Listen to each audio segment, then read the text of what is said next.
Although psychedelics have been intertwined with hippie culture and to some degree perceived to be focused on recreational uses, the Multidisciplinary Association for Psychedelic Studies aims to bring the science of these substances to the medical arena. Ismail Ali, the Director of Policy and Advocacy for MAPS, joins us to explain how this all impacts medical professionals as well as people seeking care. I'm Dave Cantor, and this is The Best of Our Knowledge.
You are Ismail Ali, Director of Policy and Advocacy for MAPS. So tell me how MAPS is working to foster change in the legal system.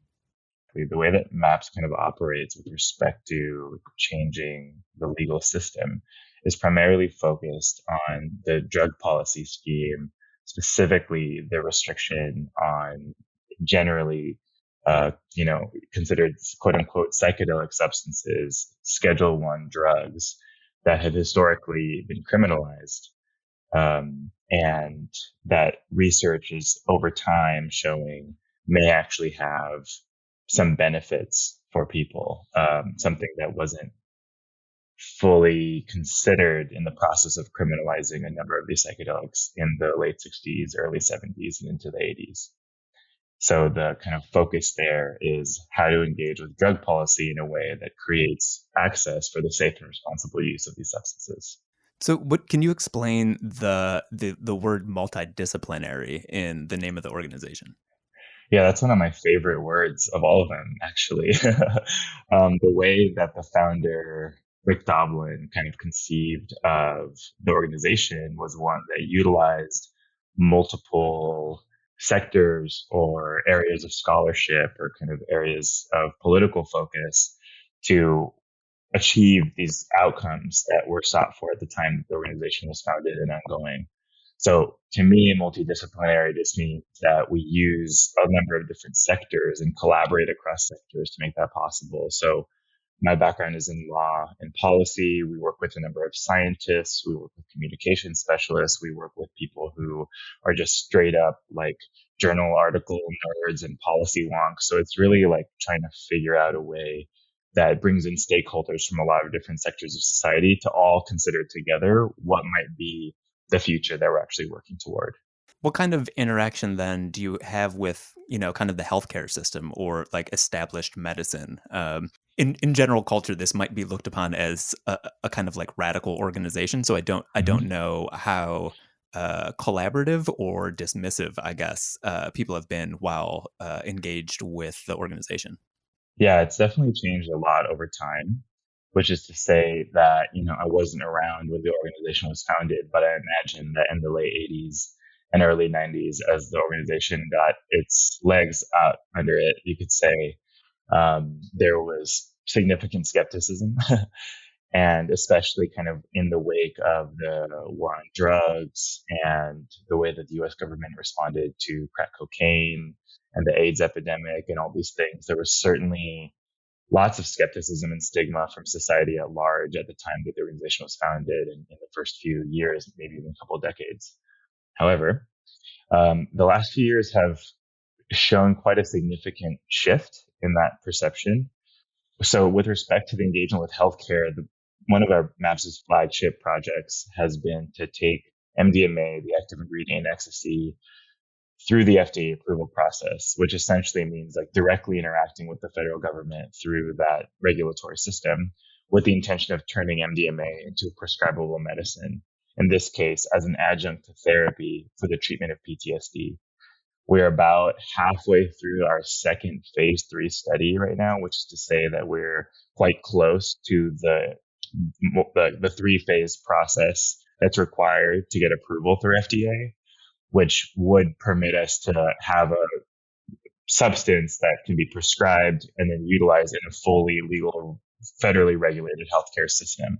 And that means, in some ways, some exciting outcomes, meaning the scheduling of a drug product containing MDMA is shifting around how we think about scheduling.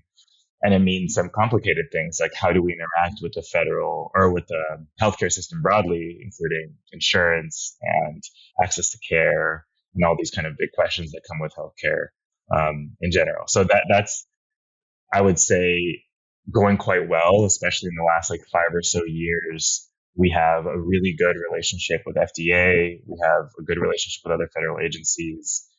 We take what they request and what we're going for very seriously, and the federal government has recognized that, which is all to say that we're quite confident that we're, doing everything that we can to ensure that people that or institutions that might otherwise be very skeptical about this actually take a serious look at what we're trying to do from a scientific and evidence-based perspective, while also holding kind of some of the more complex policy questions with respect to how do these different sectors between healthcare and criminalization and mental health and so on all interact.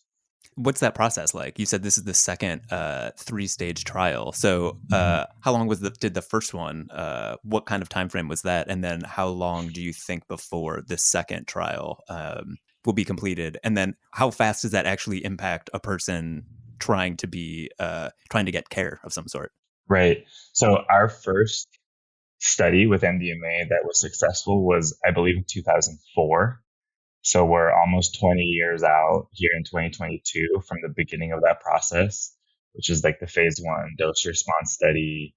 There's a phase 2 study that comes after that that's focused primarily on safety data, and also like some signals on efficacy, which is to say, does it work or not for the indication that it's attempting to treat.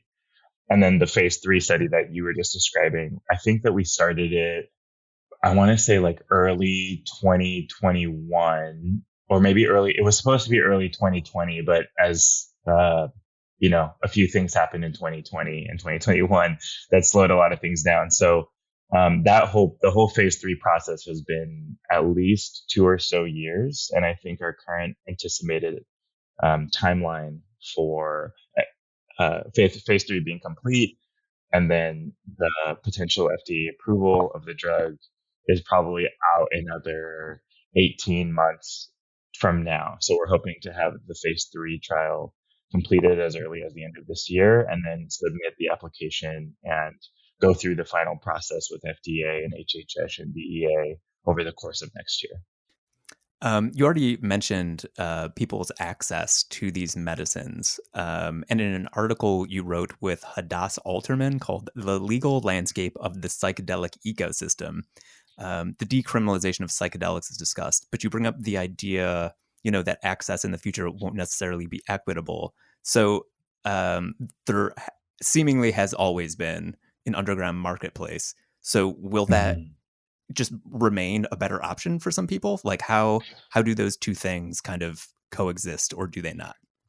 This is a great question that I think that if anyone tells you they definitely know the answer, they're lying. I think that it's hard to really predict certain things, but we can look at a few different kind of comparable situations as signals maybe for what that might look like. So first and foremost, one might look at cannabis, and you're looking at least in the United States, a number of states that have attempted to create legal regulated access, which I think has a number of benefits for kind of society and the way we navigate cannabis and the reduction of criminalization of its use and so on. But it hasn't been perfect. A lot of people have recognized, to the point that you just made, the lack of kind of social equity and kind of like what happens when certain people who have a lot of money are making a lot of money off of this emerging industry, when people who have been impacted by the war on drugs and the prohibition of cannabis have not only no access to the the market or like the legal industry, but also maybe not even access to the medicine itself because the prices have gone up so much in the legal industry. And it's absolutely the case that in most states that have legalized, there's still a very robust underground cannabis industry. That's just the reality of the situation.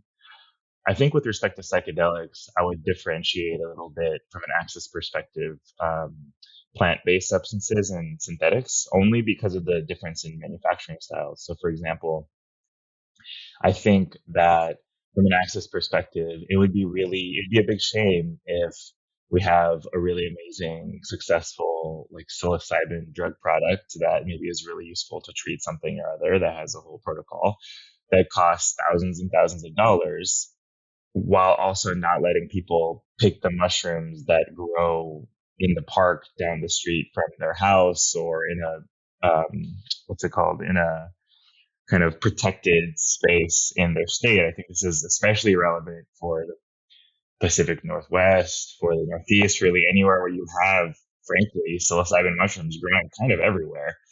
Maybe not everywhere, but certainly in different places. So one thing that we've really focused on in kind of the policy making space is how to ensure that something like home grow is essential to some of these policy changes, where from an access perspective, insofar as access to healthcare in the United States and insurance in the United States is challenging. In the meantime, at least we can say, okay, if there's a natural version of these substances, then like, how do we make sure that people can utilize them? While of course working on the insurance cost, patient access side of it from a kind of formal healthcare side at the same time. So you make an argument that there are kind of two main branches like to follow for the legalization of psychedelics, one being medicine and the other being religious, I guess. So can you talk about that dichotomy and how those two things are treated differently in both your work and I guess kind of like in the perception of, US culture at large as well as in government? For sure. Yeah. Just to clarify, I think I actually have like four, maybe not in the article, but I actually kind of see there being four interrelated pathways, one being medical, one being legal, which I kind of see as like regulated adult use, one being decriminalized, which is really about reducing or eliminating criminalization of behavior, and then sacramental or religious being the other one. But I'll talk about your question with respect to medicine and sacrament real quick first. So at its core, I think the important thing to name is that in the United States, medical care and spiritual care tend to exist in silos. Now, there is an increased awareness in the kind of contemporary field of healthcare that spiritual health does in fact affect physical and psychological health, or to some extent has some sort of impact. There's different ways that people think about that, but the important kind of piece there is that right now, if you are a medical provider in the United States, you can make medical claims, but if you start saying that your medical work has a spiritual dimension, you might, get some pushback from that. And if you're a spiritual provider, whether that's a religious leader or an energy healer or someone who's doing spiritual kind of care work, if you're making claims about the treatment of certain mental health or indications or whatever, then, maybe the FDA or someone's going to come after you. You can't just make claims like that. So the thing about psychedelics that's so interesting and psychedelic care and psychedelic experience is that it kind of blurs the dichotomy or blurs the silos between medical care and spiritual care. And it kind of blends these two approaches into what people kind of sometimes people call like a psychosomatic or kind of psychospiritual reality, where our spiritual perception of ourselves or the universe or the world or our problems or whatever are suddenly very interacting or significantly interacting with like our experience of self from a material sense.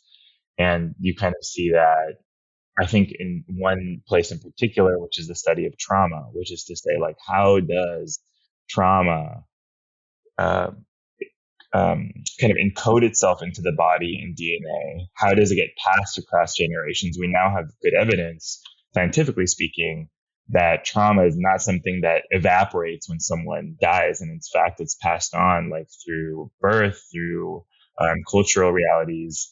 And the flip side to that then is that the healing of trauma or the unraveling of harm that trauma has caused also occurs in many cases on like these subjective, communal, cultural levels.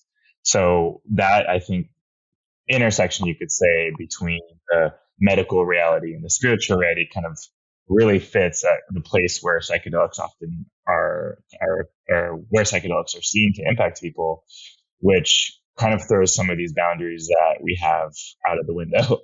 Now, practically speaking, to get to more clearly answering your question, practically speaking, what that means is that legally and culturally, we kind of, for now at least, have to treat these segments kind of separately, which is unfortunate because, as I said, like people are starting to see the way that they blur and blend together, which just means that not all of the spiritual containers or healthcare containers that exist actually can support people who are going through something that blends both.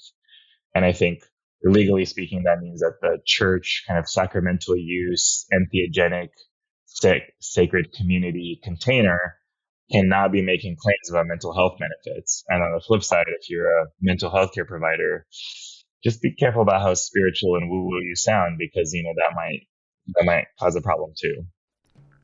Hey, just wanted to cut in here for a second and say that if you've got any questions, comments, or even ideas for future interviews, feel free to email me at knowledge@wamc.org or send us a message on Twitter.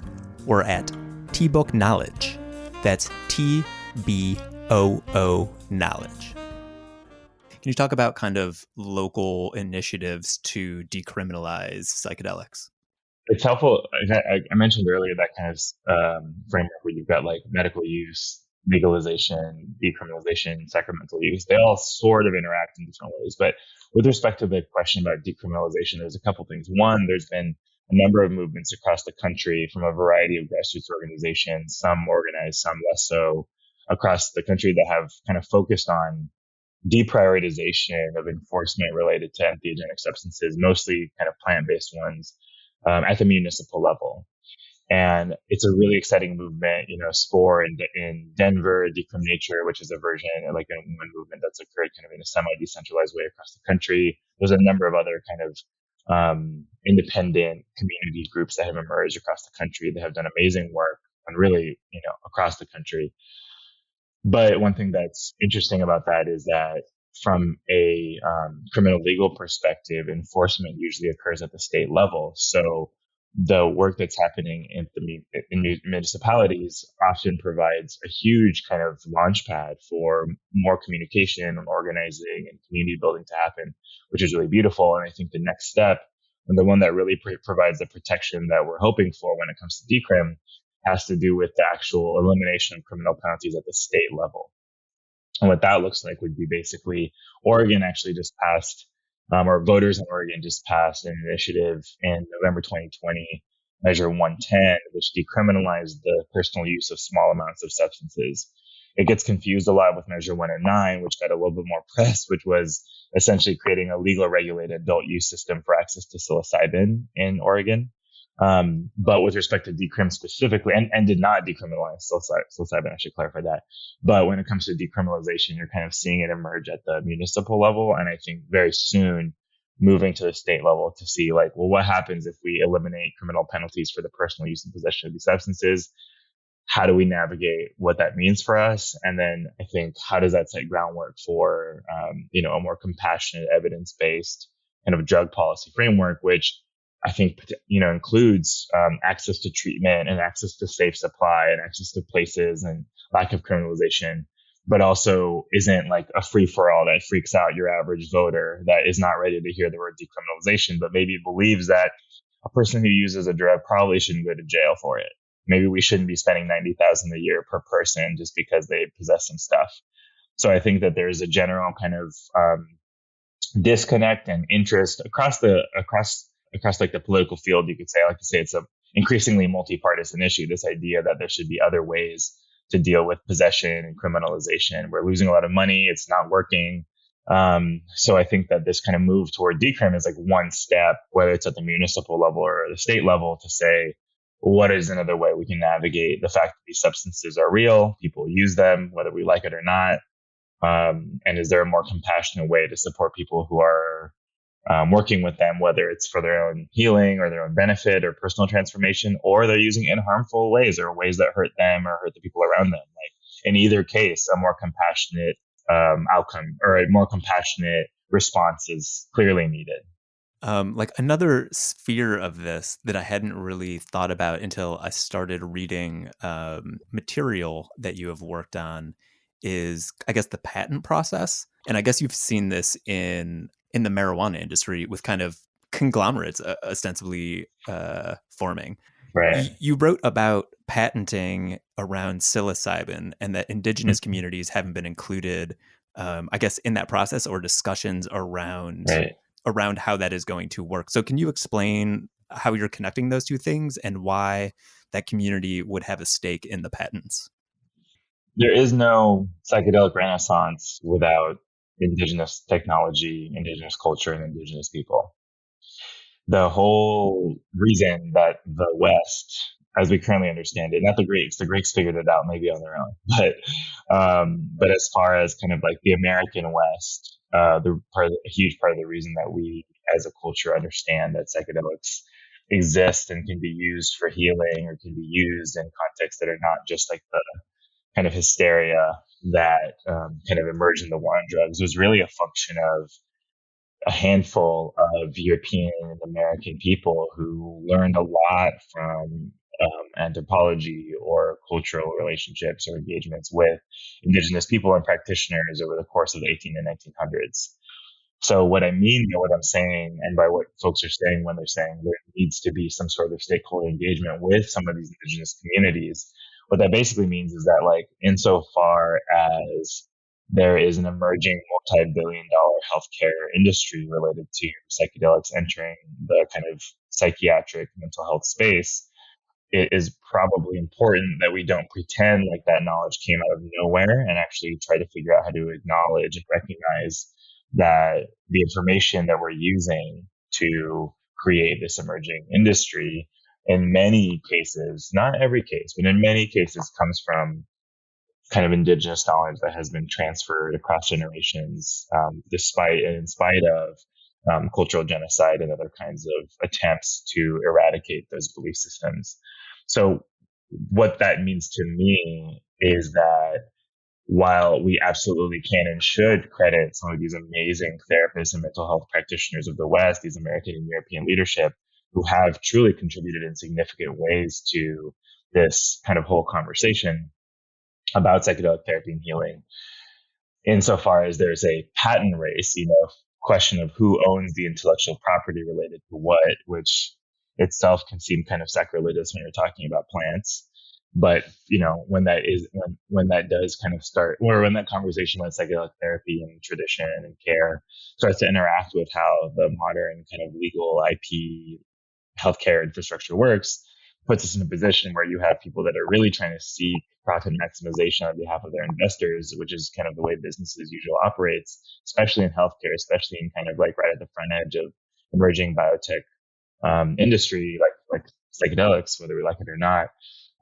It kind of comes face to face with the way that business as usual operates. And suddenly there seems to be this dissonance, I think, between, we have to respect and honor these traditional cultures that, by the way, are not very well compensated or captured by a current IP infrastructure. Intellectual property in the US tends to be based in ownership of a person or an organization. The idea that there could be collective knowledge that's been shared over time in a cultural sense, like our IP, our patent and IP system doesn't do a great job of capturing that. And even at a global level, where this question about indigenous intellectual property is a rich conversation across the globe, it's still quite difficult for kind of the Western IP system to hold that complexity, which basically means that you have situations where a person or a company can claim to have invented something because there's no evidence in like the scientific prior art that that is a thing that exists. But that might be a piece of information or something that has been known. It just hasn't been recorded in the kind of IP databases or the kind of IP libraries that currently exist. And, there's also no clear right answer. It's not to say that like all of the benefits of all of the psychedelic pharma kind of drug development should go to the specific tribe. Like it's not that simple. It's a complex frame. And I think that it's also a little bit reductive to say, well, just because those people are indigenous, they should benefit. Like there's lots of indigenous people that don't use psychedelics and Native Americans. So it's not like a clean line in every direction, but it's just something worth considering when we're looking at a potentially very profitable industry that has the potential to have a tremendous benefit on mental health and mental health care in the US and around the world, while also recognizing that, some of the information that's utilized to develop these schemas comes from people that are currently some of the most impacted by lack of access to healthcare, by lack of access to services. So this is a question that I ask everyone, and this will be the last question that I ask you. Is there an since this show is premised on knowledge and academia, is there an interaction with a teacher or mentor that sticks out in your mind that's helped you kind of find your path? What a good question.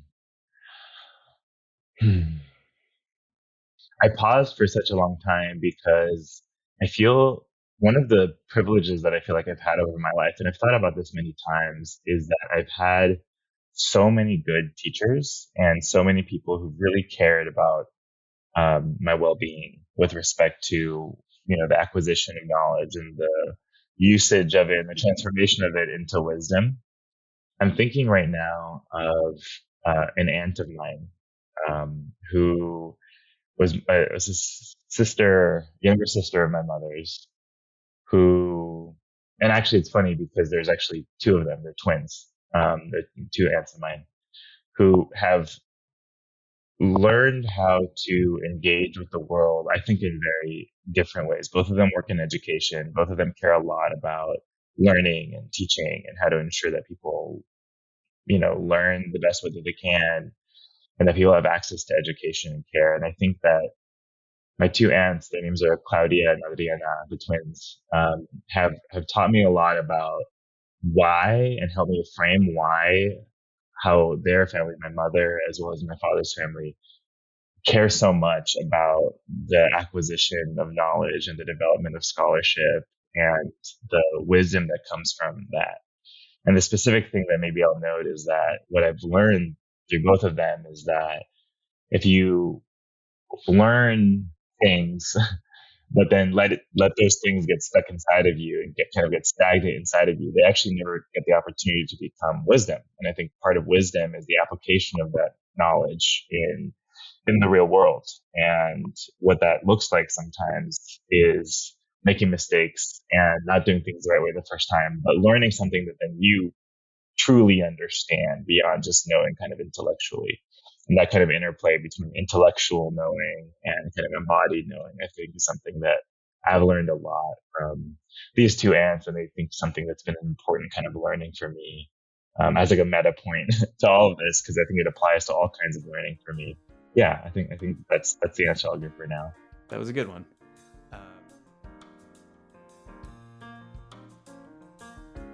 That's all we've got this week. I'm the host and producer of The Best of Our Knowledge, Dave Cantor.